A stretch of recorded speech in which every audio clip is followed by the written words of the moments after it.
Our people in Syria and Egypt are preparing for commemorating the great victory of October Liberation War. The Kremlin expresses regret that the Russian-US meeting between both countries' presidents scheduled in Indonesia will not happen.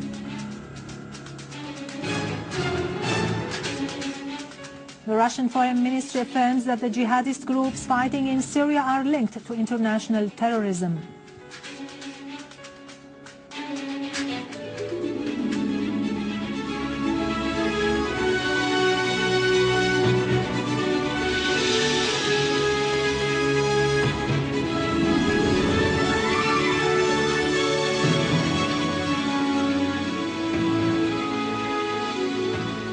Good afternoon, ladies and gentlemen. This is Yarado Krikorian with the news in English.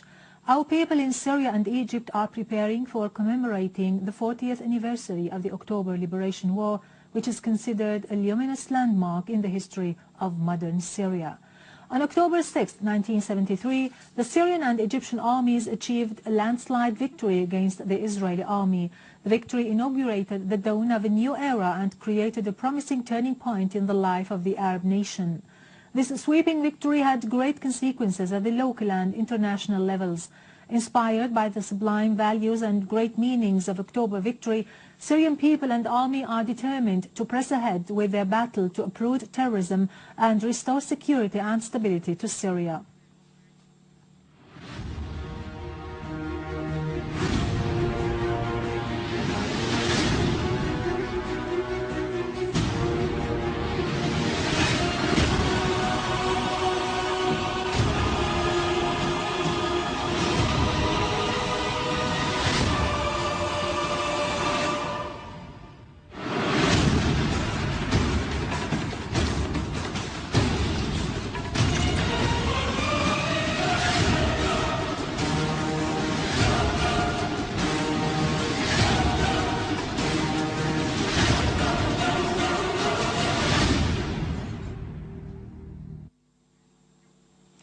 The Kremlin expressed regrets that the Russian-US meeting between both countries' presidents, which was supposed to take place in Indonesia on October 7th, will not happen. Russia Today website quoted the Kremlin's spokesman Dmitry Peskov as saying that Russia is familiar with the developments and hope they will be settled. He pointed out that the relations between Russia and the US need a high-level dialogue, noting that there are many issues on the agenda of bilateral relations, foremost the Syrian issue. The Russian Foreign Ministry affirmed in a statement that the jihadist groups fighting in Syria are linked to international terrorism and are prepared to continue murdering and destroying not just in Syria but in other countries. The statement said that Moscow had warned of such a scenario resulting from developments in Syria, noting that extremist terrorists and the jihadist groups within the armed opposition control the majority of support provided to militants, including weapons. Iranian Foreign Minister Mohammad Javad Zarif stressed Iran's readiness to continue cooperation that is aimed to reach a political solution to the crisis in Syria.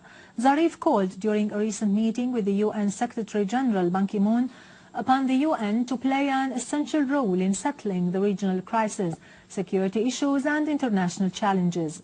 Zarif warned during the talks, which took place on the sidelines of the 68th UN General Assembly, against the dangers of the extremist groups in Syria possessing chemical weapons, calling for collective efforts for the removal of chemical weapons. For his part, Ban stressed that Iran can play a vital and important role in solving the crisis in Syria.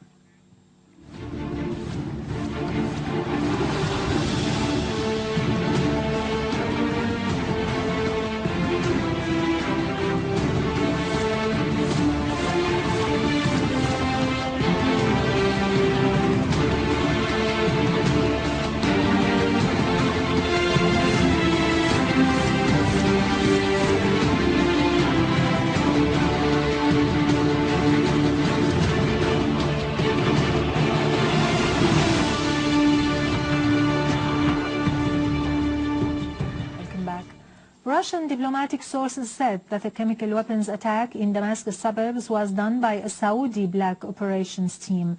Russia Today website quoted one of the sources as saying that based on data from a number of sources, a picture can be pieced together. The criminal provocation in eastern Ghouta was done by a black team that the Saudis sent to Jordan and which acted with support of the so-called Liwa al-Islam group. Meanwhile, Viktor Ivanov, the chief of the Russian Federal Drug Control Service, warns that armed groups from Syria could start infiltrating the Caucasus region. He added that Russian experts are predicting that foreign mercenaries in Syria who have been structured into paramilitary groups competing with each other will swarm toward the Caucasus. With this, we end our news for today. Thank you for watching. For more details about Syria and the region, and to view this bulletin again, you can always visit our website in English, syriaonline.sy. Now to latest business and market news with Nariman Qassam, but after a short break.